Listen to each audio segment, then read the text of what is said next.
Africa 2 பார்ட்டா பிரிய போகுதுன்னும், ஒரு புது கடல் நடுவுல உருவாக வாய்ப்பு இருக்குன்னு விஞ்ஞானிகள் எல்லாமே சொல்றாங்க.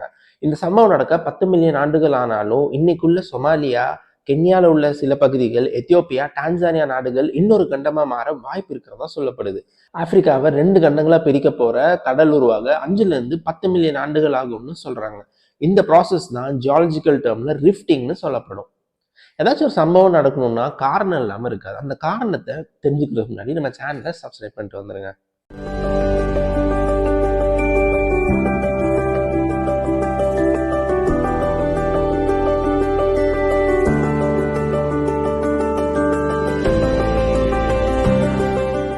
Hi friends, hello everyone, you are வாட்சிங் இட்ஸ் மீ மால்வின். டைரக்டாக நம்ம வீடியோக்குள்ளே போகலாம்.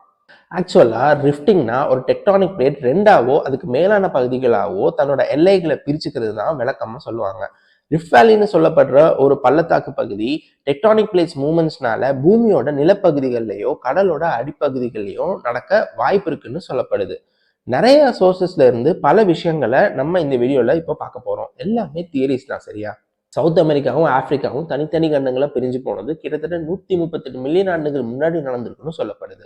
கடந்த 30 மில்லியன் ஆண்டுகளா அரேபியன் பிளேட் ஆப்பிரிக்கா விட்டு விலகி போயிட்டு இருக்கு.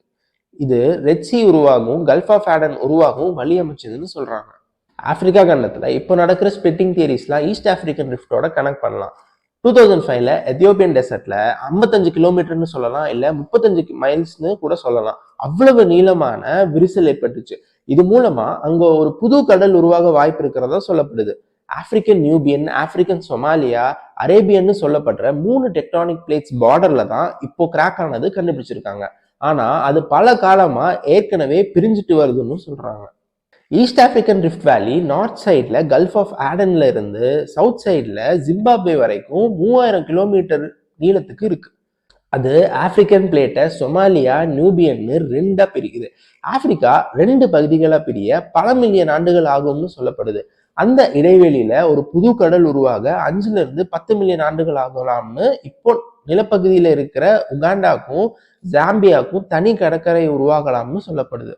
இந்த சின்ன கண்டமானது ரிஃப்டிங் ப்ராசஸ் மூலமா வரப்போ அது சொமாலியா, கென்யாவோட சில பகுதிகள், எத்தியோப்பியா, டான்சானியான்னு சில நாடுகளை உள்ளடக்கியதா இருக்கும்னு சொல்லப்படுது. ஜிபிஎஸ் மூலமா ட்ராக் பண்ணதுல இந்த டெக்டானிக் பிளேட்ஸ் விரிசல்னால ஏற்படுற லேண்ட் மூவ்மெண்ட்ஸ் எவ்வளவு வேகமா நகருதுன்னு டிடெக்ட் பண்ணியிருக்காங்க. அது அரேபியன் பிளேட்ல இருந்து ஆப்பிரிக்காவை விட்டு வருஷத்துக்கு 1 இன்ச்சுங்கிற கணக்குல நடந்துட்டு இருக்கிறதா சொல்லப்படுது. கல்ஃப் ஆஃப் ஆடன்ல இருந்தும் ரெட்சியில இருந்தும் கடல் வெள்ளம் அஃபார் பகுதியிலையும் ஈஸ்ட் ஆப்பிரிக்கன் ரிஃப்ட் வேலி பகுதியிலையும் பாயும் போது அங்க ஒரு புது கடல் உருவாகும். அது மூலமா உருவான ஈஸ்ட் ஆப்பிரிக்கா அதுக்கப்புறம் ஒரு தனி கண்டமா மாறிடும். ரிஃப்ட் வேலியோட கிழக்கு பகுதியில பல நிலநடுக்கம் வந்தும் அதை இன்னும் மாறாம இருக்கிறதுனால ஆப்பிரிக்கா கண்டம் 2ஆ பிரியறதுக்கு பல மில்லியன் ஆண்டுகள் ஆகலாம்னு சொல்லப்படுது. 2018ல கென்யன் ரிஃப்ட் வேலி ரிஃப்டிங் ப்ராசஸ்னால ஏற்பட்ட பிளவு பல ஆண்டுகளா நடந்ததுக்கான வெளிப்பாடுன்னு சொல்றாங்க. ஆனா அப்போ ஆப்பிரிக்கா கண்டம் 2ஆ பிரியறதுக்கான காரணம் இல்லாம சாயில் எரோஷன்னாலதான் அது அந்த மாதிரி கிராக் ஆச்சுன்னு சொல்லிட்டாங்க. ரீசெண்டா ஈஸ்ட் ஆப்பிரிக்கன் ரிஃப்ட் வேலியில ஏற்பட்ட பிளவுனாலதான் இப்போ ஆப்பிரிக்கன் கண்டம் 2ஆ பிரிய போகுதுன்னு தேரி உருவாச்சு. இந்த மாதிரியான லிஃப்டிங் ப்ராசஸ்ங்கிறது பூமிக்கு அடியில வல்கானிக் ஆக்டிவிட்டிஸ் அதிகமா இருக்கிறதுனால வரலாம், இல்ல அந்த இடத்துல நிலநடுக்கம் அதிகமா இருக்கிறதுனால கூட வந்திருக்கலாம்.